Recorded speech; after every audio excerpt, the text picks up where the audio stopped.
তিনি সত্য দিন সহকারে তোমার উপর এই কিতাব নাজিল করেছেন, যা তোমার আগে নাজিল করা যাবতীয় কিতাবের সত্যতা স্বীকার করে, এবং তিনি তাওরাত ও ইনজিল নাজিল করেছেন।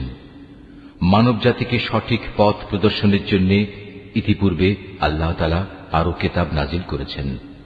তিনি হক ও বাতিলের মধ্যে ফয়সালা করার মানদণ্ড হিসেবে কোরআন অবতীর্ণ করেছেন।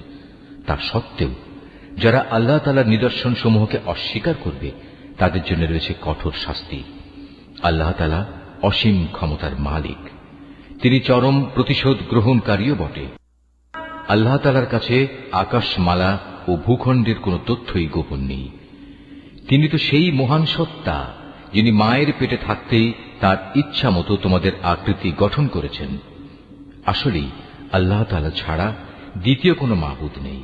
তিনি প্রচন্ড ক্ষমতাশালী এবং প্রবল প্রজ্ঞাময়।